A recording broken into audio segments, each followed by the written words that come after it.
Well, we are back. Look who's back from Utah. Utah. It was a lonely ship Austin. while you were gone, my man. That's what I hear. I was just in here like a sad panda, all running the ship by myself. Well, coming back from the adult playground they call the On It Academy. Adult Utopia. Well, you know, that gym, and a shout out to John Wolf. The Wolf Man. Had us doing the weirdest things for our hips. And I was like, and then working with a club. I was only holding 2 10-pound clubs, I think. It was plenty heavy. It got plenty heavy. And then he had us crawling and doing these jumps. You saw how I got my hips up that high. It was so frustrating. I was almost kicking you in the head. You almost kicked me right in the face. Yeah, but you were quietly impressed. You were quietly impressed and annoyed with my dexterity and my conditioning. I swear on my life, you would have kicked me in the head. It'd been the first time you saw me mad. I would have punched you square in the face. I would have. You were warning me. Don't kick me in the face. Dude, you were close. Because I was and you weren't doing it right. I'm not making stuff up. I look over at John. He goes like this. Just kind of like, whatever. John loved me. And John was like, you're my favorite. John said, hey, Bryan, you're welcome back to the On It Academy anytime. You're my favorite, and I can't believe an actor is in better shape than a pro athlete named Brendan Schaub. Dude, can I ask you a question? Why were you not going down all the way when we were doing the squats? I can't work out with it anymore. It's not a 3/4 squat, bro. It's just a squat. See, just follow instructions. You missed all this because you were playing grab ass in Utah. But I went over this on the show, and I said, I can't work out with you guys anymore. I'm so glad I'm here to defend myself. I kept up with you, and I think, in fact, I surpassed you. Stop counting because I don't do that. Hey, real quick. You're known as a compulsive liar on the show, so I said you would do this. Hey, Evan, let's just get a third party who was there, who observed it. I think if I'm mistaken, I think I was actually maybe a little ahead of Brendan in every exercise. And before you answer, I think I was doing a full squat, not a 3/4 squat. You know, it's funny that you bring that up, Bryan, because I felt the same way about my performance. I thought we were both a little bit ahead of Brendan. I was watching you, and I agree with you. Honestly, disappointed in you. Honestly, didn't want to say anything then, didn't want to embarrass you. Disappointed. Hey, you know how two common folk get together and think they're doing well? Bro. This is why you don't work out with average people. Bro, I got to be honest. The fact that I was keeping up and maybe surpassing you is weird. It's weird, Hey, remember when we were in the sand and I offered you, this is a true story. We're at Aubrey's house. I offered Callen $5,000, $5,000 cash on the spot if he could even attempt to take me down. I said, you can start however you want. I went for a double leg and a Girls were single leg. watching. I missed this. All these people were watching. I mean, dude. Hey, real quick, you got fucked up. First of all, not only did I get fucked up, I had it's gone now, but I had like basically what looked like a fucking like an Indian burn on my arm. I don't know why. And my earlobe. My earlobe had a hematoma on it. I want to give my wife was like, "What happened to your earlobe?" I go, Brandon. I want to give you cauliflower so bad. Dude, I shot on you. Your sprawl is pretty quick. Well, you sprawled on me pretty fast there. I would have retired on Periscope if you would have took me down. I was hoping you'd take me down, and I'd officially retire. What I'm gonna do is I'm gonna find some takedowns for big men, and I'm gonna take you down. Wait, so you think there's different takedowns for big men? You're just Hey, how long did you wrestle? I know. You're just too big. Hey, can someone give me the lowdown on takedowns for big men? You're too big. I can't get your legs. I've gone with way smaller guys who took me down. Your legs smaller. are too strong. No, you're like a wrestler. All right, fuck off. I'm taking you down. Hey, let's talk about Sugar Shane Mosley coming on the show. Before we do that, one of the greatest boxers of all time. Before we do that, I just want to give a shout out to On It and the On It Academy for guesting us, and gifting us that stay for an entire weekend. Aubrey Marcus, and we had ourselves a blast. And I'll tell you something, after working out with John Wolf and after having all them On It products in those shakes, if you don't go to the On It Academy in Austin at least one time and check it out, please lose my number. On it, live hard, get hard, be hard. You understand? And this is basically, I'm turning this into a bit of an On It promo here, because if you want the best exercise equipment, and can I just say something more importantly? Please do. If you want unconventional training and tips and instruction, then there's only one place to go: onitacademy.com. Take your workouts to a next level. Human optimization. Onit.com/fighter for 10% off. See that? I just did our on it read. Boom. Thanks, man. Thanks for Sure, clearing out of the way. Back to Sugar Shane Mosley. One of the greatest boxers of all time. Now, are you going to be nervous? Can I ask you something? Yeah. Will you please not pull the Chris Farley? Do you know even know It's what going that to be means? hard to do because. Hey, when, Sugar. Remember when you fought? Sugar. Remember that time when you fought that Cotto? Was awesome. That was terrible. That was awesome. He's fought pretty much. He's a natural 35-pounder, and he I think he went up 2 other weight classes. Oh yeah. He's fought everybody. Every big name. And I'm going to say this to him when I see him, but Dov Davidoff, who follows fighting very closely, said, well, the best way to describe it is Sugar Shane, he's in his 40s. If you're not top 10 fighter in the world, you got big problems with that guy. And then he goes, and if you're top 10 fighter in the world, you still got problems. Yeah, you're not knocking him out. No, you're going all 12. Yeah, that's hard to put away. Talking about a warrior. Seen him in person a couple times. He's got a giant head, so he's going to be hard to hurt. A lot of those boxers like Wayne McCullough and those lightweights have big heads. I wouldn't say giant head, especially Wayne. I'd say tiny head. Wayne does not have a tiny head. Wayne has a big head. Yes, he has a very Really? big, blocky head for for his size. Yeah. He looks like one of those fish in a lake that's been polluted, and the fish they're skinny bodies, but they have giant heads. I mean, bubblehead Wayne. doll? Terrible Wayne, I'm analogy. sorry. I Like love a you. I'm bubblehead not making doll? fun of Wayne. I'm saying he's just Like a boxer. Like a bobblehead doll? Yeah, he looks like a pit bull. Like whenever you see those fighting pit bulls, really skinny, like rangy metal bodies, and and they then have big those block heads. heads. Yeah, that's Wayne. That's Sugar Shane. Yeah, I mean, I went to dinner with Sugar Shane. It was me, him, Tebow, a bunch of other people in Hollywood. And it's going to be interesting, man. I'm not going to lie. I'm not crazy about the fact that he's fighting. Let's just cover that now, and I'm going to talk to him about it. Yeah. Like You'd rather him not fight. 100% rather him not Just fight. because of head injury and all that. Yeah, man. I mean, he had something like, what, 170 amateur fights? And then how many pro fights? He had 50-something pro fights? It's crazy. Where the point of that sport is to hit you in the face. Is to hit you. Oh, even if you're dominant. So he dominated Margarito. You still get hit. Even though when you dominate in boxing, you still get hit. When you talk about dominating Margarito, and Margarito, I believe, is a much bigger framed guy, isn't he? Way bigger. Yeah.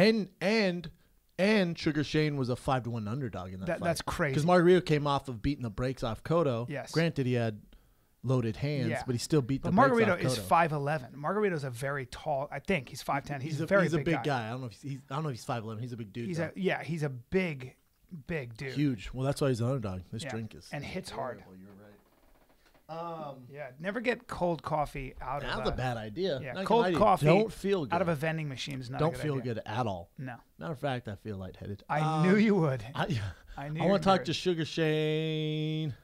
Get here. Yeah. How do you feel about him fighting again?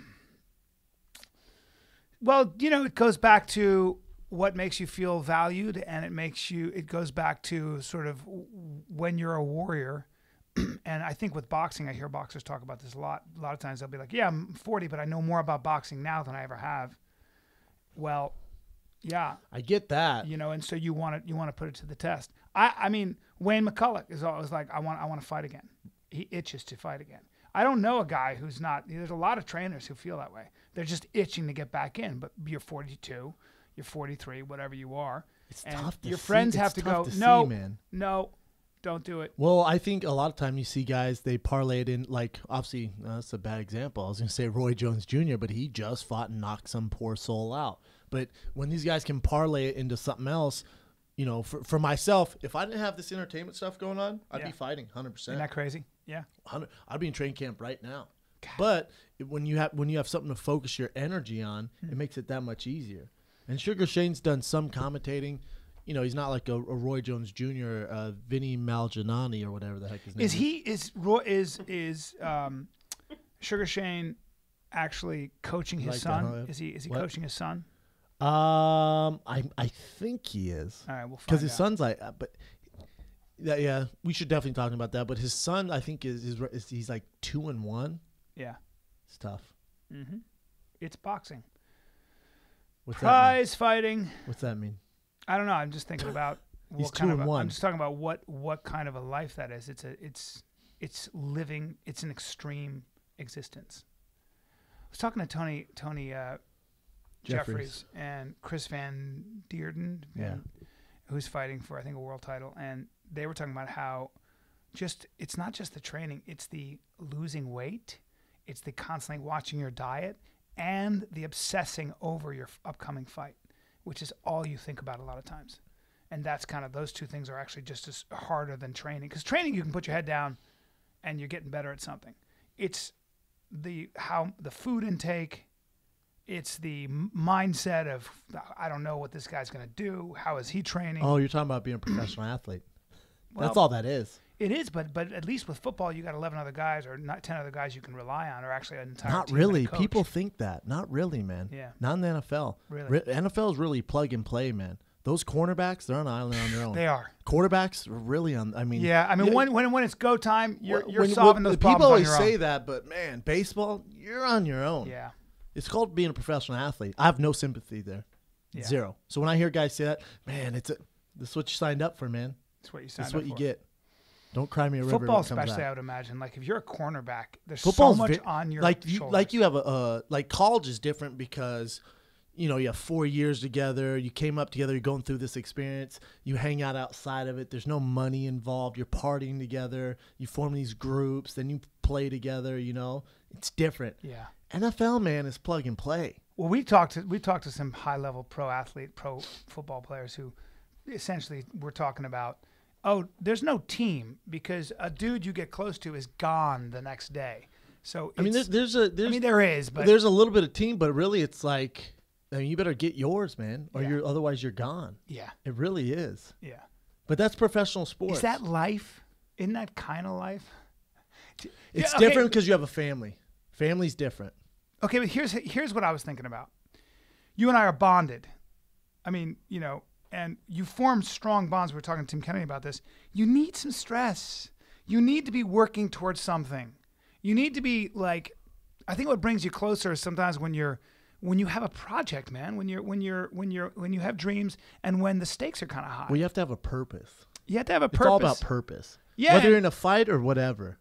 But what makes the funny and the grab ass and the silly that much more poignant and that much more intense is the work in between. It's you gotta have a little fear. Well, I guess. guess what? Playing that grab ass, you and I going to dinner and stuff, all that wouldn't be fun if this wasn't successful and we weren't making money. Yes. If we were struggling Yeah. and if we didn't have a lot of downloads, stuff like that, or had bullshit guests on, if we had our friends on every other day. And the challenge of growing this and the Growing challenge and of trying to be trying creative. To stay, creative. Yes, man. 'Cause Because it's all fun and games until you're not getting paid to do this. Yes. Because then you're just two ass clowns talking about dick jokes and fighting, Yeah, which is 99% of all the other podcasts. that's right. Big difference. It is, and that's where potential and intensity and passion and stuff come in.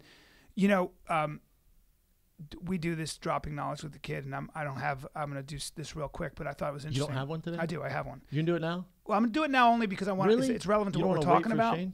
We could, but I think this is kind of relevant to this now, and I don't know that Shane's going to want to but follow me on this. All right, just do your thing. Just bro. about intelligence, like Yeah, we I'm talk with you. Go about ahead, stuff drop like. it. So is this dropping knowledge with the kid? Do we have Skylar Aston doing our intro to this? Because I want to say, and now it's time for.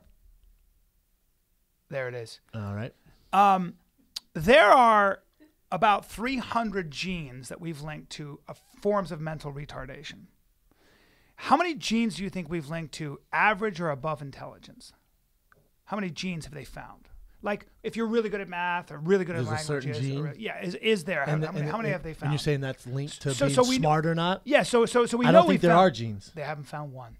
But I'm which is batting 100 on these. But dropping isn't that knowledge, by weird? the way. Because we always talk about, I don't have the math gene, I don't have the language gene, I don't have an ear for languages, I don't Ooh, have. I never say that. Well, people, you hear that all the time, where they put people in gifted programs because, well, those kids are smarter. Yeah. Problem is, we can't prove scientifically yet, and they've tried and they've looked, we can't find essentially the gene that says you're smart or even average, which is interesting because actually, if you listen to Carol Dweck, who wrote that book Mindset, which I always recommend, is she said something really cool. She goes, nobody can measure what you're capable of when you attack something What with about passion. IQ? With passion. IQ is very similar. IQ has a you lot can measure to do. an IQ. Yeah, but it has a lot to do with this crazy. IQ has a lot to do with the emotional state you're in when you come to learn something. So much of what we learn, so much of how we learn is the emotional state you're in. So if you feel like somebody told you you're not good at Inferior? languages, you're not good at music, you're not good at that, you immediately are going to put up mental blocks. So you don't think some people pick up stuff faster than others? I do. The debate in science comes from this. There's no proven. Yeah, they don't know. They can't in science say, genetically his brain works faster because. That makes sense. We don't know how. So what we think is that the reason sometimes you may pick up things faster, and listen, sports are different, as we know. You have physiological differences, but let's just talk for a second about but let's talk about people who are really good at math or really good at music. I do think there's got to be something different about Mozart's brain than mine in music, but we can't. There's no evidence. Can't find it. Well, but here's what's interesting: is it because do people get really good at something because, one, they have a natural passion for it, two, they were introduced to it when they were completely emotionally open to it. When they were kids? Yeah. So if somebody, they've done these studies, a lot of studies where they say to the kids, look, you are naturally really good at this. And they just convince the kid, and the kid picks it up way faster. Versus when they say, this is super hard, it's going to be really hard, and you may not be good at it because I think that's the debate. A lot of time, like the smartest people I know, especially when they're kids, they're very introverted. They're not the most outgoing people. So maybe instead of playing with friends and playing video games and playing sports, they stayed back and worked on whatever, the piano, or reading books, or they joined the book club, because the kids who were in the book club weren't exactly the coolest kids in school, so that's who they related to. Yeah, so they come around that group where it's this learn kind of nerdy culture. Well, it makes them feel that's where they get value, right? In being smart and knowing stuff. I don't know. I've met some people where, fuck, man. There's just nothing going on upstairs. Well, you said something. There's no way we're the same genetic. I know. Well, but you said something interesting. You said, I think a lot of it. I don't know, right? We don't know. Neither of us know. We're just speculating. But it's interesting that they haven't found evidence that your brain is better because, right? That is weird. So a lot of it is it because, like you said something really interesting. You said, I want my kids to play team sports. I said, why? And he said, because when you play just individual sports growing up, you're not going to learn team sports teach you how to relate to different personalities, how to be a team player, which is what life is. You solve things as groups a lot of times, especially in the workplace. And I talked to this woman who's super smart, and she said, my kids do an individual sport, they do a team sport, both require different skill sets, and they play an instrument. And those three things are going to help them cope with a lot of shit in life. I agree, 100%. And I thought that was really interesting. But here's the other thing I was thinking about with intelligence. As you get older, like, I know a lot of people that they know a lot of stuff. They mine a lot of data, so they know a lot of stuff off of Google and stuff. Yeah. But it doesn't mean they have insight. It's different, right? Like if you're internet smart, it's completely different than being book smart. There's a big difference. And what that is that, and also book smart is one thing, but you need insight. Insight, wisdom is knowing the difference between things. Why is this different than this? That's really important. Like, you need to know the meaningful difference. Well, between taking it back to think about when you meet a really hot girl. Now this is a generalization. Follow me here, though. Yeah. When you meet a really hot girl who comes to LA for the first time, does she have the best personality in most cases? Is she the most educated girl you've ever met? A lot of times, not typically, because a lot of times, and this is from me speaking. There's no scientific evidence here, but a lot of times you meet these really pretty girls who come in LA to pursue show business, whatever. They're so pretty that their personality and their social skills don't. It's not. They didn't have to develop them. They didn't have to develop. It got easy for them. People are drawn to them because of their beauty, Yes. and it's a fact that we're drawn to more, good-looking human beings. Yes. So they didn't have to go out of their way to create friendships or to get a boyfriend or something like that. So when you talk to them, it's almost like fucking shark eyes. Listen, hey man, listen. For sure, talk about something. It goes back to not besides Kim Kardashian. Yes, and so it goes back to not limiting yourself. Don't define yourself. We define ourselves, and I actually, as I get older, I'm starting to realize I'm not like. Let me ask you something. Did you think when you were fighting, when I met you, that you would be able to week in and week out be entertaining as an entertainer like this? I mean, did you think you'd be this successful in this field? No. Exactly. It's been a surprise to you, hasn't it? Yeah.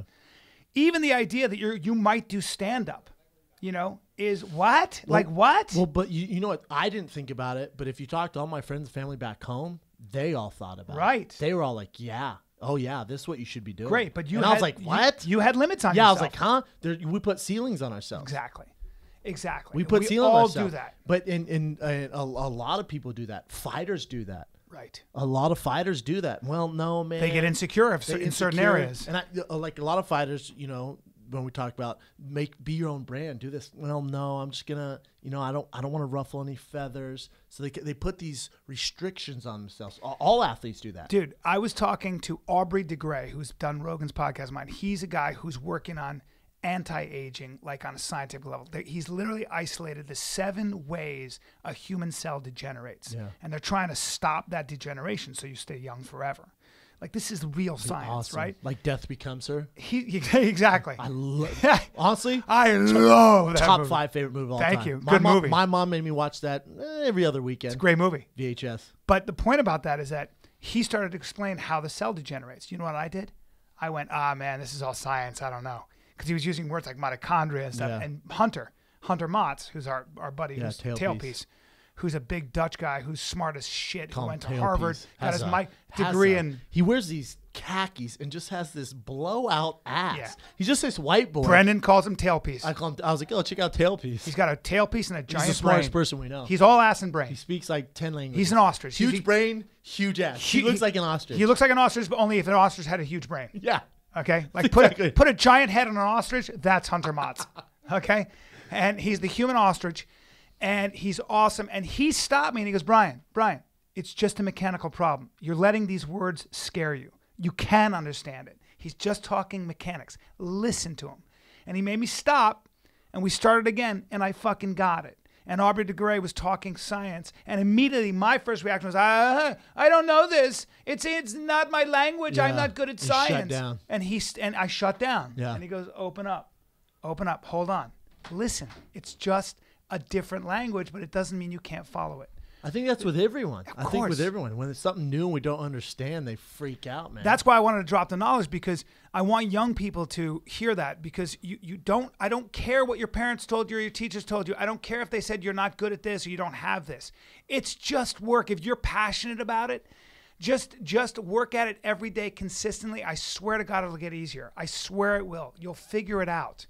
And look, I'm never going to be a great piano player, but that's because I didn't start when I was really young.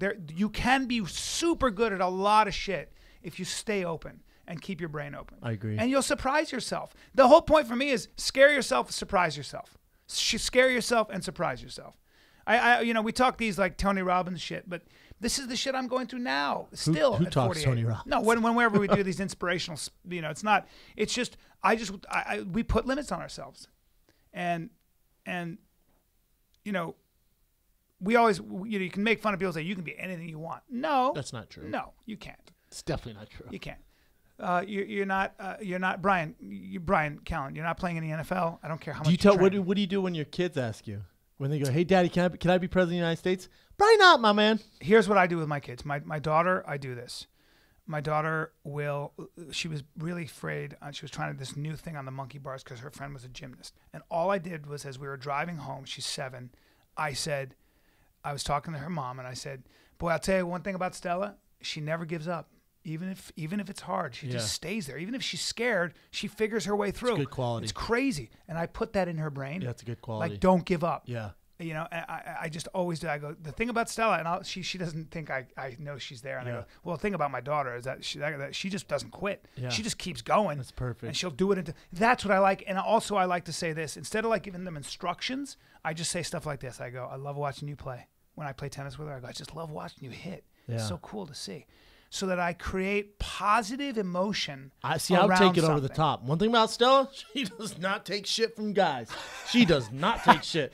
One thing about Stella, what? She's a ball drugs? kicker. You put drugs on her, she will fuck you up. She'll kick you right in One your thing nuts. about Stella, Diet Coke.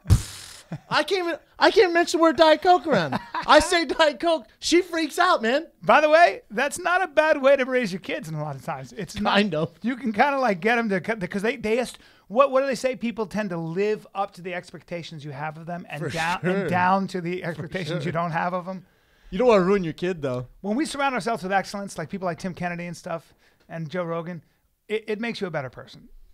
Right? You always talk you about learn this. something. You from run it. with lions. Yeah, you got to run with lions, Yeah. man. You don't want sheep fucking bringing you down. It's true. I can't How many do it, people man. are toxic? Well, what do we say? Yeah. Well, I tell you all the time, don't waste your time on certain people all the time. Yes. Man. I can't do it. Someone asked me to go to lunch yesterday. No, man. For what? What do you want to talk about? Yeah. What do you want? What do you want to be on the show? What do you need? Yeah. What do you need, man? Yeah. Nope. Can't do it. Yeah. Are we just going to talk about what we could do? That's what I can't do it, man. show business is full of. Hey, they want to have a meeting with you about what? About what? All that matters is the execution of an idea. How can you help me execute this? Well, this guy idea? yesterday asked me to go to. You'll know who it is. I'll tell you when we get off here. Hey, man, let's meet up tomorrow. And I put, oh, cool. For what? I just want to catch up. That's great. Just want to catch For what? Didn't we just catch up? We just exchanged a bunch of texts. What else, man? We're not that close. Yeah. What do you need? What do you need? Can't do it. Yeah. Time is valuable, man. You got to be careful. You So waste your time is on. your focus and energy. Yes. Yeah. I'm in the fast lane. I'm not going to pull over the slow lane to freaking fix your tire because you've made bad choices. talking to a young guy I know, and he said he was dating a girl he was in love with, and he realized that so much of his time was spent on her emotional state because she was just sad all the time. Been there, brother. Sad all the time. My entire Denver career. Yep. Been there. Sad, down, and you're playing maintenance. You're daddy. Nah. I used to date a girl, and this is when I first got in the UFC, and I had cool stuff going on. I flew to New York for an appearance, my first appearance with Chuck Liddell, Matt Serra, Wow. Dana White. It's my first appearance ever for the Wow. UFC, doing all this stuff. I signed these big contracts. I got the Crow Cop fight, then the Nogueira fight. And I used to lie to her and not tell her because she had nothing going on. She was like struggling. She was so down. I used to like lie. She's like, "Oh, how's the day?" I'm like, "Oh, all right." Literally, it was the biggest day of my life, though. But I didn't want to. I couldn't share it with her. Yeah. It was exhausting. Yeah. I would drive around the block Yep. and call everyone I could, and then would walk in. She'd be like, "How things go?" I'm like, "Nah, that's whatever." That's a toxic. It's that's not a good, suppressive man. human being. It's not good. You can't be who you are. Because I was flourishing, Right. and she's just trying to find her way, trying to find her way. Think about how you feel around Tim Kennedy. Think about how energized you got. A little sad, but it was also kind of you get energy from someone like that. You want to be better. Yeah, well, you're inspired. You're inspired. With Tim, I wanted to stop all dangerous activity, but yeah.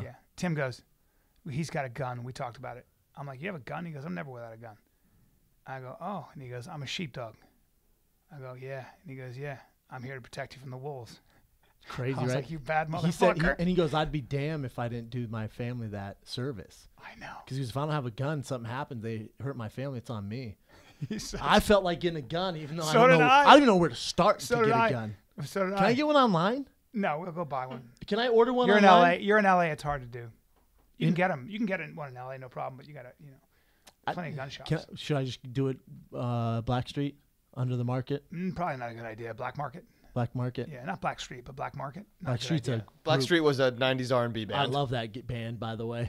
Yeah. Love that it is. band.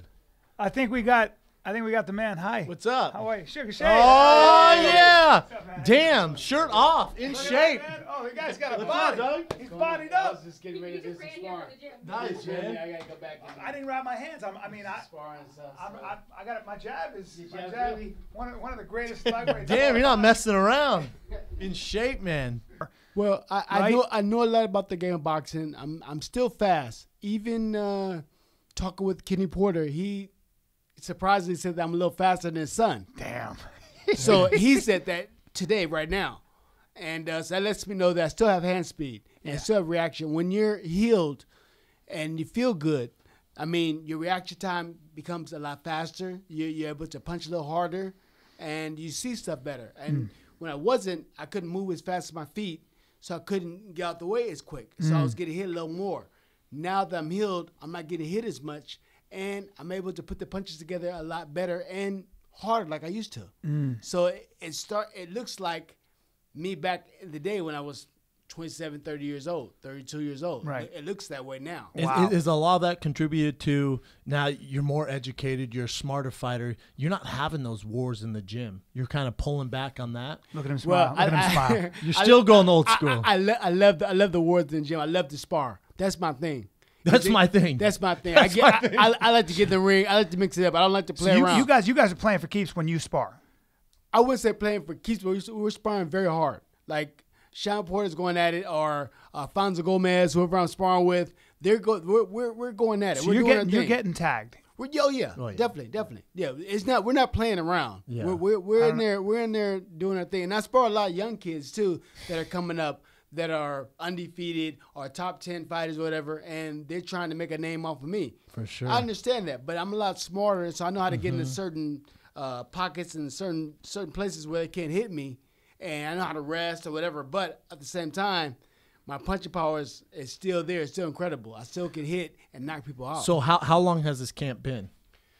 Well, this camp has been probably about maybe a month and a half. But I've been in the gym consistently even when I retired. I mean, I've been training other fighters, getting them. My son, I have this other fighter, Demar Artuz, Rocco Satamaro. So I'm in the gym training different fighters and sparring with them still.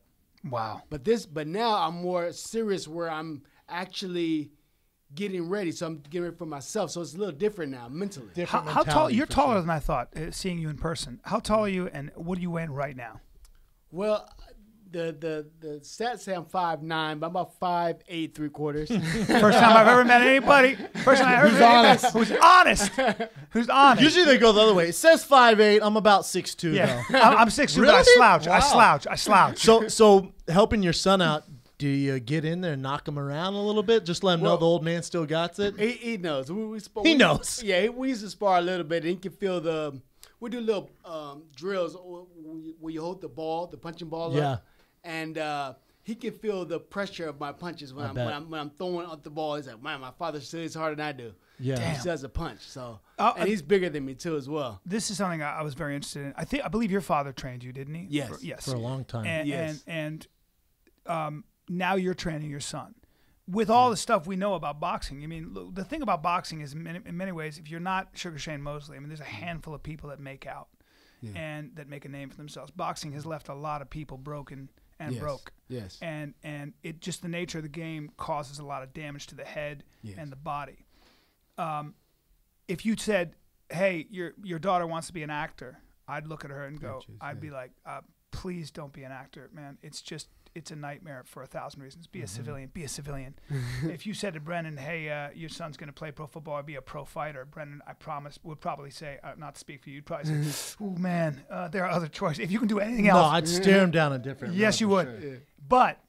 But you were trained by your father, and now the son trains his son. Yeah. It's a wonderful, kind of cool legacy. But how are you going to train your son differently? Did you have reservations about getting your son into this game that is for so few? Well, when I first started training him when he was 8 years old, I let him make the decision whether he wanted to box or not. And at that time, he didn't want to box. I mean, he was kind of, like you said, led down another road by other people saying, oh, you don't have to be a boxer. You can be anything else you want to be. You go to school, play football, basketball, whatever you want to do, you can do.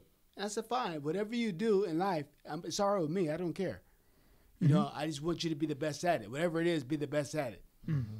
But he came back to me later on when he was 16 and said, you know, Dad, I want to box. Had he been boxing all that time? No. Oh, okay. So he started 16. Okay. He started a little bit later than other fighters did. So I told him, okay, well, if you're going to learn how to box, you got to learn how to do it the right way, because I don't want you out there just boxing and not knowing how to protect yourself, block a shot, punch the right way, whatever. You got to know everything, all the basics. The sweet science. The sweet science. I'm going to teach you the right way. So I started teaching him, and from then on, you know, he's been doing good. He's been, he wanted to box. He wanted to do it himself, and he has hunger, the drive. He has good speed and power, and he takes a great shot. He takes a great shot. So, That's huge. So can you tell that he has the talent that you had? Did that come down? Because I know, you know, people ask me, hey, can you talk to this fighter? Can you give him some kind of guidance? And I'll say, yeah, let me watch him. I'll see him train, and I see right away. I'm like, this kid just doesn't have it. Just physically does not have it. I just like the way you ask when you ask Sugar, when you go, does he have the talent you have? And Sugar looked up like, I mean, nobody has the talent that I do. Like any Well, yeah, champion, well, any there's going to be an ego. with any that, champion for sure. is not going to tell you that There's only anybody one is as good. sugar. There's only one sugar, but I he mean, can be sweet and low. Well, what I was gonna say to that was, the talent is there. The talent definitely is there with the speed, power, everything, the mechanics. Now, it's the inner challenges you have to do. The inner, the mind, the heart, Right. and the will to win, and what cost will you win? Will you go to when you're in the ring and you're down, you're hurt, you got hit with a great bite, you hurt your rib, you broke your nose, whatever. How far will you go to win that title, to win that fight? Right. At the end, I mean, everything is going wrong in the fight. You could be losing. Your eye could be shut. But you have one. You believe in yourself. What is it that about- last second? You believe in yourself. Well, you you know were that that you're going guy. to get that Though. knockout. You were that guy. Yeah. What is it about your upbringing? What do you think it is about your mindset? Why you? Why were you able to do that? Why were you able to take a shot? Why are Maybe you different? Why Yeah. are you different than these Let- other guys? Well, I just believe that I'm like a superhero. I believe that I can beat anybody. It doesn't matter. Have you always had that? I've always had Or that. does that come from training? As a kid, I always believed that I can do anything. It didn't matter if that kid can do it or if that guy can do it. If that person can do it, then I can do it. If he can do a backflip off the wall, off the roof, and do it, then I'm gonna actually attempt to do that backflip off the roof. Damn. Yeah. I was just that Yeah. crazy where I thought that I could do anything. Anybody else, if they did it, I can do it. I think that defines your career a little bit. When you think about Shane Mosley, I mean, you would lose a fight and people would say, oh, it's a bad matchup for him. And you'd want an immediate rematch. When most guys, especially in this business, are like, no, man, you know what? Let's take something over here and come back to it. You're like, nope, give it to me again. Give it to me again. I know that when I did lose my fights, there was always something wrong. I mean, I was going through divorce, the family problems or whatever. I mean, it was just different things happening in my life. And I wanted to get right back in there because I know I can beat the guy. Even when I was losing, I felt there was something I could have did to change the fight around to get the knockout. Floyd, and just stubborn. Talk about Floyd Mayweather for a And second. with Floyd, the same thing. I mean, when I heard him and rocked him, Yep. Hardest he's ever been hit. Yes. the hardest By he's ever far, been hit. hardest Correct. he's ever been hit. Correct. I mean, I cracked him, and I felt like in the third round I was going to get him, I was going to knock him out. But I didn't know that I had an injury. I had to pull groin, and he kind of, I don't think he knew, but he kind of played on it by pulling me down, pulling my head down, and grabbing me and holding me and pulling my head down. Then it kind of, irritated the groin, aggravated the groin. And I'm like, if that didn't happen, I know I could beat him because I know I can hit him. I know I can touch him. We saw that. I'm probably one of the only fighters that can touch him because I'm more old school. I know how to get in there and get him with a good shot. A lot of guys, they don't know how to really get in close and get the right shots off. For me, if I have to pick one fight where I could show my kids 20 years from now of Sugar Shane Mosley, I show them your first fight with Oscar De La Hoya. Both of you were in your prime. Yeah. It was a huge buildup. If people remember that, you got a kid from East Los Angeles, you're from Los Angeles, Pomona, and there's just this, I just remember this buildup. And you guys were both, I didn't know who was going to win. A lot of people thought Oscar De La Hoya, right? Because he's the golden bigger. boy. Yeah. And he had all this hype, and he's a bigger guy. Yeah. And you came in there, and you won the fight, man. Yeah. I think to beat him. A lot of people at that time, he was pound for pound the best and all that stuff. But I think a lot of people thought he was bigger than me. But actually, in actuality, if you go back in 1992, he was 132 on the Olympic team. I was 139. Whoa. Oh, wow. So I was actually bigger than him. Wow, We just I kind didn't of know More muscle. He had trouble putting on weight, apparently. Right? I don't know if he had trouble putting it on the weight, but it was just I was a bigger fighter than he was even back then. But then he passed me up lightweight, junior welter, and welter, and I was stuck at lightweight for a little while. And I had fighting, the lightweights, and I was like, I can't make a lightweight anymore. I have to jump up to 147, and that's why I said I meet Oscar there at 47. But I knew that he was bigger than me because I was always the bigger man coming up as a kid. That's how they marketed it, though. That Oscar's this bigger guy, and that's crazy. Do you ever find yourself fantasizing about how you would do against Roberto Duran in his prime and Sugar Ray Leonard in his prime? I do. I mean, Roberto Duran was he was a tough fighter, and I patterned a lot of my fighting after him because he's like a boxer, but he's also a puncher as well. Yes. And that's the way I am. I'm a fighter, but I can box too. And I actually started out boxing and learned more how to get inside. I wish you guys could see. I like the way you're moving here. You know, I try to box. So you watch me. I'm gonna be like this. And then, he's moving. He's got that Egyptian thing going, like a cobra. Yeah. But yeah, that would have been an excellent fight with me and Roberto Duran and Sugar Ray Leonard. Also, I think it would have been a great fight because he was a boxer, but he also can punch. And a lot of people underestimated his ability to be standing there and fight. Yeah. I saw an interview you did a little while ago where you said boxing needs something to switch it up. Personalities, they're not doing a good job as far as getting personalities out. I agree with you because people say, "Oh, boxing's kind of on its way out." I disagree. I think it's more talented now than it's ever been in a long time. Super long time. Really? We talk about Canelo, Gennady Golovkin, Triple G, Kovalev. Thurman, Porter, Andre Ward. Kovalev, Andre Ward. I mean, there's Cotto. There's so many fights out there, but the personalities. It's building back up, and not just the personality. It's the media to get the personalities out, so they can actually know the fighter and know what they've been through, or what they're going through. So we care. So the fans get on board. So you care. So other than that, they only know a handful of fighters: Manny Pacquiao, Floyd Mayweather, even myself, and just a few. Yeah, there's very few. Very few. Bernard Hopkins. Yeah.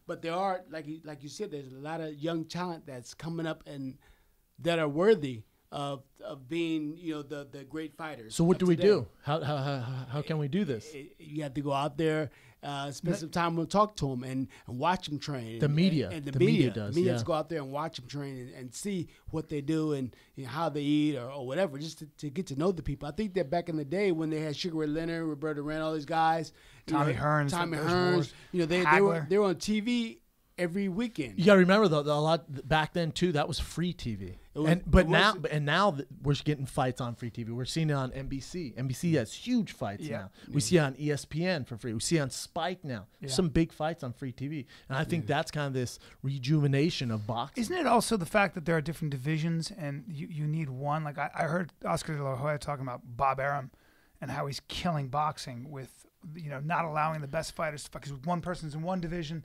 The other person's the other. What they're doing is that they're trying to monopolize the sport, and I think that's the problem I have with some of the other I do have PPC and Golden Boy and Top Rank is because these guys can't fight each other because if they're not with the same stable, then it's like, well, we're not going to fight. So you're not just fighting the fighter, you're fighting the promotions that fight each other before they actually get in the ring, and that's killing the sport. Well, before you even jump in the ring with Mayorga, you were fighting Don King, right? Because he didn't want to let it to happen. But Don King doesn't have a contract with Mayorga. He's trying to block Mayorga from stop the fight. He's trying to stop the fight. How and is he doesn't even have a contract. How is anybody ever signing anything with Don King? He's 83. He's not, but he hasn't signed with. He hasn't even signed with Don King since. I don't know, since 2008 maybe? Yeah, they say like 9 years ago. 9 years ago. Now he wants to come back. Oh, I have Mayorga. No, you don't have Mayorga. Then he comes with some lame contract that the signatures don't even match from 2009 to 2014 and on his contracts. How much money does he need? What's wrong with that guy? He's a bad guy. He just wants to control. Do you want me to take him out for you? I'll do it. I'll do it for him.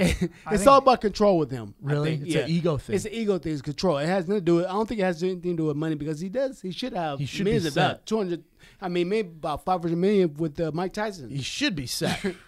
He should be set. He should be set. So because you've been with Golden Boy, correct? You've been with all these different promoters, and so now I'm doing it myself. You're doing it yourself. Gold Box Promotion. Boom. And we're taking it off.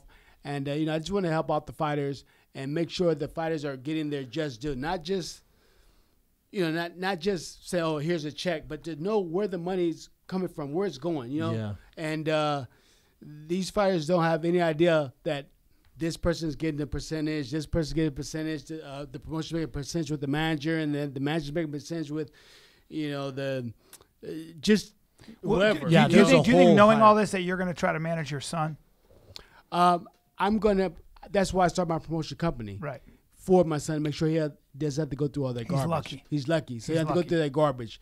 And definitely, yeah. I mean, I'm going to show him the ropes and show him how everything is ran. But it's going to be a tough battle, isn't it? Because let's say your son goes, 25-1, right? He's on this hot streak, and you want to get him a big fight, but then Bob Arum and freaking all these guys, you're going to have to work with them, correct, to get him this bigger fight? You do have to work with them, but then you have to network so you can work with the networks to come in, and the network is going to want to see it, and that's what's going to bring forth, the money. I'm available to work with any of the promoters. Gotcha. Whereas Bob Arum might not be so happy with Golden Boy and says, you know what, I'm not working with him. And that was a problem that I had with Golden Boy, is because Golden Boy said that Bob Arum wouldn't work with them, and my contract with Golden Boy was up as far as the boxing is concerned. It was up, and I took the fight with Pacquiao under my own promotion, and then Golden Boy tried to take some stock out of my, to take me out of the Golden Boy stock, because I didn't fight with them. But that was in the contract, right? It was in the contract. Yeah. I couldn't fight with them. When you fought Pacquiao, was there anything that surprised you? Like they always say, I can handle. I mean, you're so fast, but they always talk about how fast he is. What was it about him? Pacquiao had good hand speed as far as throwing a lot of combinations of punches. It wasn't overwhelming as far as how fast it was off the gun. Meaning, if he throws a punch and he gets there, it wasn't fast like that. It was just fast with volume. Okay. I was surprised on the power they generated when he did the left hand, even though I was injured in that fight as well. I mean, I had a pulled Achilles, and I had to heal that within 4 months. Damn. I popped it in December, and then I signed the contract. Well, I signed the contract. That takes 9-10 months, usually a year. And then I fought him. And that's what the whole blister thing was about. They said, what was that blister on the right foot? That was because I was overcompensating for my left side, which the Achilles had popped. So the blisters formed. Damn. Blood blitzers formed during the fight. Yeah, that's bad. Are you getting hurt because you're going so hard in training? What's going on here? Well, I got hurt the first time. Mainly my fault. Snowboarding. When I did. Come on, Shane. man. Hey, Sugar. For sure don't snowboard before you fight Manny Pacquiao, huh? Not Manny Snowboarding. Pacquiao. I was playing basketball when I popped to a Manny Pacquiao. Hey, maybe give it up on basketball too, huh? I know. But I think that what happened was before that, I think that it was the growing pull from the snowboarding that actually helped pop the Achilles on the left side. What sports do you watch sports? So from 2009, I wasn't injured when I fought Margarito, right? Right. I demolished him. I him. demolished him, knock him out. 5-1 underdog. Killed him. And then, I'm on top of it. I'm like, I feel that I'm indestructible. So I can go out. And I was just kind of like taking a little trip over the slopes and kind of did the little bunny jump. And, at the beginning of the snow season, they kind of make the bunny jump, meaning the cliff. Yeah, they make the jumps a little harder. Yeah. Like they put a little bit of lip on there. Yeah, and I get all that. It shot me up in the air. Let's not do that ever again. I won't do it no more. But So you're a good snowboarder. I was doing for a while, about 7 years. So I can go down the hill a little bit. Would you do your camps up in Big Bear? I do. I still have my place in Big Bear, and I did a lot of my camps up there. Yeah. That's why I was, That's why you're snowboarding. That's why I went over there and started snowboarding a little bit. But I don't do it anymore. So it starts with Mayorga, and hopefully it goes as planned. And you destroy this dude. We're obviously all banking on that. What's next? Is there someone you're looking for that you fought previously? I want to fight all the guys I lost to previously because I know that now I'm in better shape. I know now that I'm healed. I feel great, and I can beat everybody. Are all of them still active? I'm trying to think of the guys. Yeah, man. So I heard De La Hoya would be down to come out. I know there's rumors. If he does, but I don't think so. You beat him twice, though. I beat him twice, but hanging I don't up. think that he wants to because he has been training. Yeah. See, it's hard to come back out of retirement when you did nothing. Stop. When you stop completely. Me, I've been in the gym training, sparring, kind of coaching other fighters and stuff like that. So You've been around the game. I've been around the game. I just didn't leave and say, I don't want to box no more. Yeah. Or I don't want to have to do with boxing. Sure. So that's the difference. I've been in the gym. I've been training. I've been sparring. I've been working out. And, these guys, like Bernard Hopkins, he does the same thing. He's in the gym, he's sparring, he's training, doing the different things. Juan Manuel Marquez is another guy that still want to come back, but he's been in the gym. He's been in the bag. That'd be a great fight. And that could be another great fight. Yeah. Marquez. I mean, there are a lot of great. I was thinking about K9 fighting him. He has a title, but he might not keep the title, so I don't know. Who's someone you look at now and you're like, that's the next. He's greatness. The guys I want to fight, Mayweather, Pacquiao. Those are the guys I know it's gonna be hard to get. I have to beat a couple of guys. However I can do it, just beat a couple of guys here, there. But I would like to get back to those two guys because I know I can contend and I know that I can beat, a Mayweather or a Pacquiao. Sure. Especially not injured. If you were coaching Pacquiao and he was going to fight Mayweather again, what would you tell him? He's so hard to catch. He's so hard to hit. Well, I think that just me looking at the fight. I mean, if you see the scorecards are kind of changed up. They changed the scorecard. I think that Manny actually threw more punches and actually did a lot in the fight, which people from TV can really see because they all know they did the trick work that was on TV. But in person, you can see Manny going after Floyd and really trying to make the fight. And you can see Floyd clinching a lot. And Clinching a lot. Jumping out of the way. Jumping out of the way. And maybe throw a pot shot here or there. But Manny clearly threw more punches than Mayweather. They clearly switched the cards around. I mean, Manny was in the red corner. Mayweather's in the blue corner. At the end of the scorecards, it has the red corner winning, the blue corner losing, and then it has Mayweather over the red corner and, Manny Pacquiao over blue. Sir, are you accusing boxing of being dirty? That's outlandish. Well, I'm just saying. Sir said no one ever. I'm just saying what was there was true. No, I hear you. So be fair. So Be fair about it. I love this kind of stuff because when you're not boxing, you're snowboarding. Do you watch, do you have a sport you watch that you like besides boxing? What are your I love favorites? boxing. The only sport that I like a lot is basketball. I do like basketball. I'll watch that. But as far as non-contact sport, I mean, I watch, boxing. I watch the UFCs, the MMAs. I watch, I like the karate. Anything that's contact one-on-one, I love. Yeah. What about movies? Do you mostly watch sports movies, fight movies, or what? I'm not really into the sports movies, watching sport, but I will watch them from time to time. I mean, my best boxing movie probably was the Rocky one with the Old school. with the Mr. T. Yeah. Oh shit! That was Rocky 2 or Rocky 3. Rocky 3. Yeah, Mr. T. What's your favorite movie of all time? I don't know. I couldn't say that one.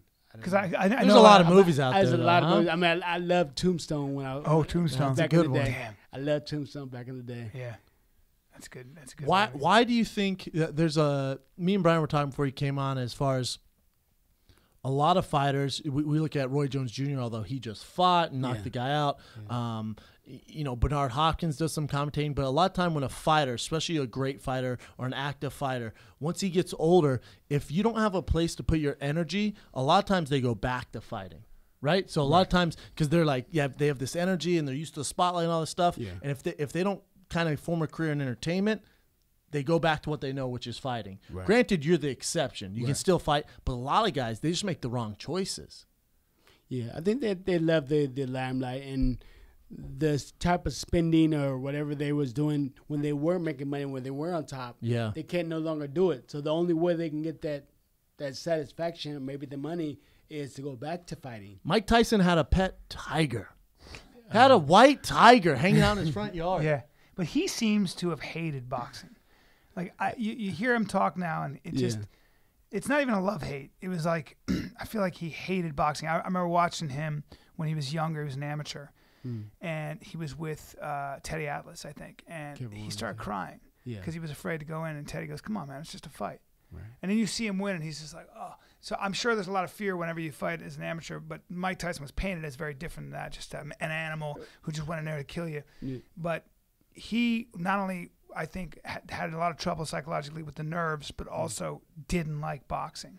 Well, I think he didn't like the fear part of being scared of not knowing what's going to happen when he entered the ring. And that's probably why when he was younger, I think 14, 15 years old, he started crying because he didn't want to lose. And, I think that it wasn't Teddy Atlas, it was his trainer. The longtime trainer. The longtime trainer. Rooney? No, not Kevin Rooney. No. Customato. Customato. Yeah. It was Customato. That was his coach, not Customato. Yeah, Cuss found him, Cuss found him, and Customato told him, your fear it's good. I mean, fear is like fire. It's good. Mm-hmm. Mm-hmm. It can work for you or it can work against you. If you let it get out of control, it'll burn everything around you. Yeah. But if you control your fire, then it can work for you. You can make the fire work for you. I think he taught Mike Tyson how to let that fire, the fear, work for him. Is that what you do? Him. Is that how you deal with it? Well, you've had so much experience. What you have? I think that 170 amateur fights, something like that. Yeah, I think. Well, I have more like 250 plus amateur fights. I mean, I started fighting when I was 8 years old. Damn. So I have like 35 years of fighting. 35 years of fighting. Yeah. It's insane. Does it, not to switch subject here, but does head trauma, because we all know those guys, does that even cross your mind at all? Is there ever a time where you're like, man, I don't know? Well, I know that when I'm not injured, that I can move away from guys. A lot of guys mistake or don't know that I am a pretty good defensive boxer when I want to be. Yeah. And that, if you look at my record back when I was lightweight, even some of the ones in early welterweight, I didn't get hit too much. You know, I would go after a guy, and I would chop him down, and I really didn't get hit that much. Even when I fought Margarito, you know, people were talking about his hands that were loaded. They were loaded and all that stuff. I didn't really get hit that much in that fight. But Shane, even if you're not getting hit in the fights, it's the training, right? The sparring you're doing, especially you if you're doing these wars. I get checkups. You know, I get checkups on my brain to make sure that you know, everything is all right, and everything's been fine. Everything checked out good as far as my brain's concerned. No brain damage or anything. If I did have that, then you know, I would treat it and have to let boxing go. Yeah. But since none of that stuff is a problem, I can still continue to go on. And even after this fight, you know, I'll probably get another brain scan, check it out, see what's going on. You're the exception, because a lot of guys, because you see certain guys with their style where their style's to brawl and walk forward and eat shots. Yeah. And I watched that, and you know, fighting for a long time and being in the UFC, I'm like, this story doesn't end well for those guys. There's certain guys in the UFC where I'm like, dude, I can tell you now, in 5 years, you're gonna be in trouble. Yeah, they need to go down and get their brains checked. And, and they have the brain scans, the CAT scans. You can actually do it and see if there's a problem. You know, does that worry you at all with your son? It doesn't worry me right now because I know that it's not the case. But you know, I'll definitely check him out, make sure that he's all right, make sure that if there's any brain damage or anything going on, then you know he can retire. He can say, you know, I'm not gonna fight anymore. You know, just like me, I can retire and say, you know, and be well. I'm not gonna fight anymore. Because you do it for the love. I do it for the love, pure love. Yeah, I do he's it for also love, Superman, and I feel like I'm Superman. And also, you know, for the other fighters too as well, give them a way to be able to get to the top, because it's hard to get to the top when you. It's damn hard when you have certain, you know, promotions and stuff like that they have their certain guy that they're looking after, and they're only gonna look after that guy, and they have the networks that just only looking at one person. For sure. But the thing for your son's kind of, he's gonna struggle with this. I'm sure here he does. You look at Julio Chavez Jr. And you look at his dad. Yeah. Good luck filling those shoes, my man. Yeah. Good luck filling Sugar Shane's shoes. It's going to be hard, but it's hard enough as it is. But he has to fill his own shoes. He has to be able to say, this is where I stand in the scheme of things as far as the fight game's concerned. You know, but he's always going to be compared to his legend dad. He's always going to be compared, but he can be the best in this era. Yes. He can be better than anybody that's in front of him. Well, he's got to do that one way or another anyway. And that's kind of, he has to do one way. That's quite what they did with me. They said, well, you have big shoes to fill. You know, you have Sugar Robinson and Sugar Ray Leonard. So how are you gonna feel? But you know what's different Sugar though? was given to me. Yeah, but you know what's Sugar's given to. You know what's different though, Shane, is you didn't come from a silver spoon. You came from this grind. You went through all these amateur fights, the Olympic trials, and then turned pro, multi-time world champ, other divisions. Your son didn't grow up like you know? So it's different. Because boxing greatness doesn't come from satin sheets. It comes from hunger. But from hunger. And there's no tough Malibu kids boxing. And I remind him every day how the people are going to be against you because of your name. So sometimes it works for you, but sometimes because of that one loss you got, sometimes it works against you. What happened in his loss? He actually won the fight, but it was a split decision. 2 hometown judges scored it for the other guy, and the real judge that was from Nevada scored it for Shane. Was supposed to be. Yeah. Right. And it's just because it's boxing. It's like, oh, it's Junior. Yeah. So he should knock the guy out. They're hating on him. Yeah. When hating on him a little bit. So I explained it to him. I said, listen, Shane, if you let go to the judges, then you don't know what's gonna happen. Sometimes they vote for you. Sometimes they vote against you. You don't know. But that's a risk you have to take if you go to distance with these guys that are now on your level. Hopefully they're Sugar Shane fans. I was gonna say, who wouldn't be? When Brandon and I talk about excellence, and getting to the top of anything. And we're talking about discipline and consistency. But, for me, I always find that to stay disciplined and consistent, I got to talk to myself a certain way. I got to tell myself stories about myself. And sometimes the stories we tell about ourselves are they can be kind of self-defeating. Or you just want to take a break, man. Or you just don't feel like doing it. Or just some days you're like, I don't want to do anything. How do you deal with that stuff? How do you talk to yourself? Well, I mean, when I was coming up, I would always think there was somebody out there that was doing more, or, there had to be something that I can do more than the person. It was just somebody's at your back. Somebody's at your back door. Somebody's at my back door every single time of the way. So when I'm hitting the bag, I remind myself, oh man, this guy, he's hitting the bag even harder, or he's doing it a certain way that's making it harder. So I got to make sure that I do everything right. Make sure that I turn my punches the right way. Make sure that I twist my body the right way. Make sure I'm turning my feet. Make sure that, I have eye contact. Make sure I'm concentrated. Make sure that, just everything is perfect. Yeah. When I throw my jab, I'm laying off the line, and I'm stabbing the jab there so I can. I'm stepping off the back foot as hard as I can, pushing off, and until I make the bag almost bend. So it's just like, every single time. And I think that's what my father helps out too, because me and my father, we kind of like battle with each other when we're doing the mitts, or he's doing have the punch ball, and he's following me around the ring. He's trying to break my will. I'm like, you're not breaking my will. I'm gonna go all the way through. I'm gonna keep on going. So we do one round. All right, another round. All right, let's go. All right, another round. Let's go. Another round. So we'll go up to 8 rounds of just doing drills on the ball, and he's following me around the ring, and he's just talking to me, and I'm just trying to not let it break my will. He's probably the only guy who can get that out of you. Probably. It'd be tough for another coach to do that, I bet. I mean, there's other coaches that do that. And but no one knows you like your dad. They don't know my dad. But they know now. I think other coaches like work with me because of this. They're like, wow. Your work ethic. Like, well, he just keeps going. I think he's tired. He just takes another gear. I think he's tired. He just keeps going to another gear. And then they sometimes they don't understand. Even at my age now, they're like, wow, he's sparred that many. Wow, he's still punching that hard. Yeah, you're setting a standard. What would you charge? What would you charge an actor for private lessons? I just want to learn. I just want to say I took some lessons from Sugar Shane. Because I work out with Wayne McCullough. So I like Wayne. Yeah, he's a great guy. Not anymore, though, do you? Anyways, he went to another gym. So, but you don't work out with me more. But don't rain on my parade. The point I'm trying to make is I'm trying to legitimize. Well, you just do that out. You don't work out with him I'm legitimizing myself. I'm like, hey, man. He thinks he boxes. He told me the other day. I love it. I was sparring, man. I didn't get hit once. I said, oh, who you sparring? Well, I wasn't sparring an athlete. But the bottom line is it makes me feel good that I can actually. Here's a fun question for you, Shane. I get this all the time. People go, your first big paycheck from fighting, what did you spend on? Did you spend something stupid? Now, you've had some. Hold on, Shane. Hold on, Sugar. You've had some days. You're talking about one of the greatest of all time. Days. You can pay me to be your maid. If you're anything like me, you spend it all.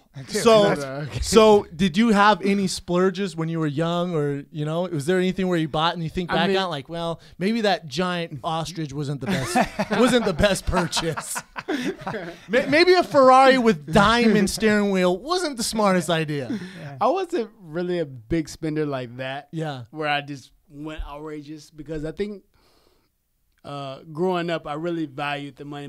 Both my mother and my father both worked. Yeah. Mm-hmm. And I actually worked as well as I was coming up in training. So I understood the value of the dollar. Okay. And I wasn't going to let my dollars go that quick. I mean, when I first got my first signing bonus, I think it was $20,000, I bought my father a brand new T-Bird, 1992 T-Bird. Oh, that's cool. So damn, I spent $14,000 with that. And I had a car, and I just fixed my car up for $6,000. I fixed up, got radios and little stuff like this. So I really spent too much. I kind of like kept it there. And then the first, I think 4.5 with Oscar. That's $4.5 million, Bryan. how much do you see of that money? Because we always throw these numbers around. Because if you're anything like an actor, you see maybe after taxes and commission. For me, I see less than half. Because was that what promotion was that with? That was with. Who was it? I think it was Schaub. Because your promoter and then your manager takes a cut of that, correct? Well, the promoter had a little bit of it. I probably seen about 2.3-ish. It's a lot of money in the bank. It's a lot of money in the bank. Yeah. I probably seen about that much. But Yeah, I mean, my father was actually I was not even mad. I was self-managed, but my father was a trainer / kind of manager. If you So will. it was in the family. It was in. He the was family. looking out for you. Yeah, everything was in the family. I kept everything kind of close to the family. I didn't really go too far outside. That makes sense. What'd you buy? Yeah. What'd you buy with that money? I think the first I bought I bought the house in Big Bear So you could train. so I could train. You invested in yourself. Yeah, and I still That's have the today. smartest thing Yeah, to it do. is. I bought the house in Big Bear, and then I actually started building on it a little bit and made the parking lot more bigger for cars to park in. Then I built a gym, a 4-car garage with a gym. Made it into a gym. Yeah. That's cool. Let's go to some fan questions and get this guy out of here so he can spar. God's Sure sake, thing, for let's taking do it. up all his I time. know. Guy's trying to get to the gym, man. You go on his Came bar. fresh. How many days a week do you spar, sir? I do 3 days a week, maybe 4. It's more than I do. How many rounds? I was gonna do 8 today, but 8 rounds. Yeah, 8.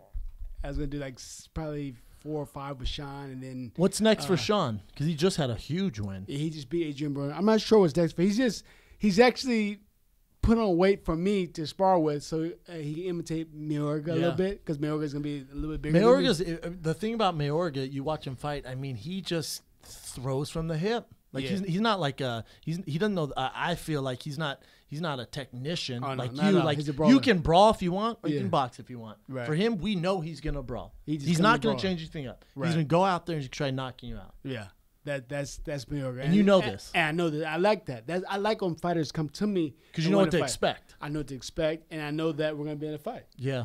And I mean, that's one of the reasons why I chose Mayorga. Well, he chose me, and I agreed.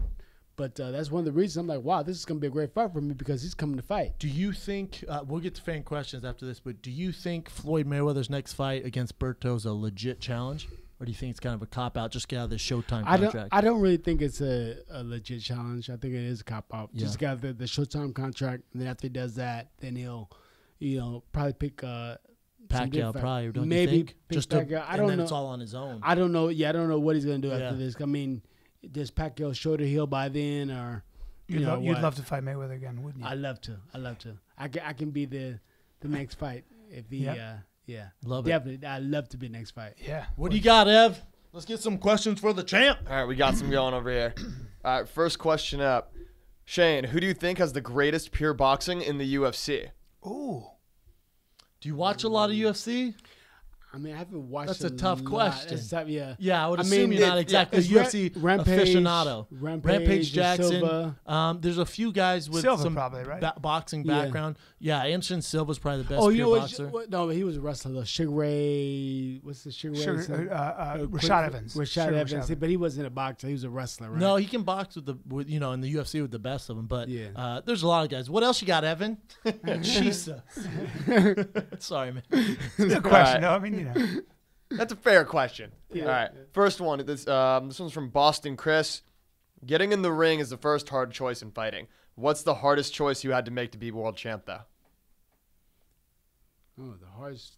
Basically, what choice. separates you from the pretenders? The hardest choice of being a world champion is when you're boxing, you have to put the boxing first, and everybody else is kind of second, Including your family. including family. So and your kids. The hardest thing is not being able to see your kids every day or every week. I mean, not being to be with your girl or. Good luck having You a know, girlfriend or a wife it's when you're hard. pursuing that belt. yeah, because some definitely boxers hard. But believe in there's abstinence. benefits. Some boxers believe you shouldn't have sex it's- 2 weeks before a fight. That's a myth, though, am I right? It's a myth. You don't really. I mean, really, it's like every week to build your testosterone up. Yeah. You need to do it at least Preach. once a week. Damn. Boom. Once a week. That's a lot, you guys. At least once a week. No, good, yeah. At least. You spar 4 Sugar times a Shane week, said you at have sex least once a one. week. That's all. That's good. All What right. else you got, Ev? All right, this one's from iCandy127. Sugar, how did you change the intensity and frequency of your training regimen throughout the years? I think when I was younger, I was able to just go forever. And then as you get a little bit older, you have to be a little bit smarter the way you work out. You can't just go crazy the first day and then go crazy again the second day, and then go crazy again the third day. You have to go crazy the first day, and maybe rest a little bit, do a little more stretching and a little bit more, yoga or something. Is your diet more on point? And the diet, it has to be on point. When you're younger, you can eat whatever you want to. Yep. And when you're older, you have to make sure that you're eating everything the right way. You have to eat your chicken, and then you can have a little bit of steak, but it's really the fish, the salmon, the vegetables, and stay away from the breads. Do you have a personal chef, or you kind of get your chef boy? I kind of do it myself, but I have had chefs in the past that did a lot of the vegetables and stuff like that. Your girl's saying that's a lie. Your girl's like, that is a bona fide lie back there. He's like, no, I'll cook every day. We I feel you, dog. We wasn't together back then. That. So now you're doing most of the cooking? She does a lot of cooking. Or we bring the food here. That's the. Why's your girl? The truth, man. That's not true. That's true. That's not true. I'm not mad at that. I'm not mad at that. I never eat spaghetti. Spaghetti, you're not supposed to eat that. You don't eat that. That's carbs. That's all carbs. That's carbs. I don't even know how to make So the champ has some SpaghettiOs every now and then. I don't eat spaghetti. With that body, he's doing something right, man. What else you got, Ev? That's beautiful. All right, yeah, we got another one right here. Let's do 2 more and get the champ out of here. All right, we got 2 more. Did you know about Margarito's loaded gloves before going into that fight, and how satisfying were those last couple of rights that knocked him out? Because you beat the brakes. Brakes. I knew about it because my coach at the time came into the room with the actual wrap and said, "Look at what's this in his glove? Like he has this in his wraps," and it was kind of like a sprinkles, but we knew there was like a plaster apparel because once it gets wet, it gets hard. Yes. He's been gone since then. That kind of was like, he was kind of a big deal. Then you beat the brakes off him. We found out he was cheating. Yeah. He's basically, we don't hear from him anymore. He had a couple fights. But he's never got to this level. Yeah, he wants to make a return now, a comeback, but it's tough, man. It's tarnished. I remember him being how big he was. How tall is he? He was like 6 feet tall. Yeah. Dang. Yeah, he was tall. He was tall. Now, when you knew he was kind of had those loaded gloves, did it piss you off? Is that why you just kind of... Well, you literally bullied him. Literally just whooped his ass for all those rounds. In that fight, I was looking to bully him and beat the brakes off him anyway, with the loaded gloves or not. Yeah. I was going through so many different things. Personal things. I had, I was going through divorce, separation. Right before I was signing the papers for separation, and that I had changed trainers, and there's so many different things going on. And people don't know that. People don't realize that what kind of effect that has on a fighter. Going through a divorce. You're going through training all day, and you got to go home. And if it's not a relief and a getaway, it's another battle. I'm telling you, man, it's a different type of battle, emotional battle. And you bring that into the ring, and that guy's not. You're in trouble, man. Yeah, that's true. That's true. The media doesn't tell you that story. No, they won't. Some people say, "Oh man, he looked off that fight." Dude, there's probably a lot going on, man. You don't know. Yeah, a lot of times, a lot of things mentally. Because that's the fight game right here. Yes, sir. The fight is right here in your mind. Everybody can throw punches and be in shape or whatever. Yeah. But if you don't have this and this right here, the fight can be very bad for you if you're not mentally focused and spiritually just have that drive to go get him. Last one, Ev. All right, we'll wrap this one up. What's the deal with the whole cigarette stare down thing? Is that for real? And how do you feel about Mayorga fight in general? When a guy comes into your face and he's blowing smoke in your face, it's like, I'm a healthy fighter. I don't smoke, so it was disrespectful. So I just smacked the cigarette out of his mouth. That's his thing, right? Yeah, his thing is smoking cigarette. Strange. It's crazy. Kind of a weird gimmick. Yeah, I don't know. I might be like, hey, bro, the gimmick with the cigarette's not really working. He can't speak English, so I just let him know with my hand. Sugar will let you know. If you don't speak the language, he'll let you know with his hand. So take a flat hand to your face. So before we get you out of here, why should everyone tune into your fight? We can get it on pay-per-view, correct? Only on pay-per-view. They want to see blood scattered all over the front row. From a world champ. From a world champion. From one of the greatest of all time. And they want to see a war. Mayorga's going to come to fight. I come to fight. I come to knock you out every single time. So they want to come and check out a a bloodbath. They want to see a war. They want to see somebody in there fighting, not jumping around the ring, dancing, and scoring points. They want to see a fight. Come and see my fight. We can get on pay-per-view, and if we want to see it in person. You come down to the Forum. See it August 29th at the Forum, the Great Western Forum. And the weigh-ins are where? The weigh-ins are going to be at Venice Beach. Oh. And what day is that? That's going to be, that's the 25th. 28th. Fighting the kids staff might We may have to show up and. Yeah, bikini contest and everything. Do you want me to enter that? Because I can. All right, we might have to. We might have to. I'm not standing anywhere near Sugar with that body. All right, we got to get Sugar out of here. Man, we wish you the best. We got your back. We're going to support you however we can. Promote this fight. You're a legend, man. Yeah, and we really appreciate taking the time It's to come out inspiring, here. man. Thank you, man. I appreciate Forever it, young, Sugar Shane We are Mosley. neighbors, too. We are neighbors. We got to hang, right. man. Yeah. Let's go to dinner. All right. After your fight. I'll ask you. After I'll ask you a bunch of stupid 12:30 questions. right All right. Sure, how do you slip a jab? And when I'm throwing a right, Let's get him out of here. The champ, Sugar Shane.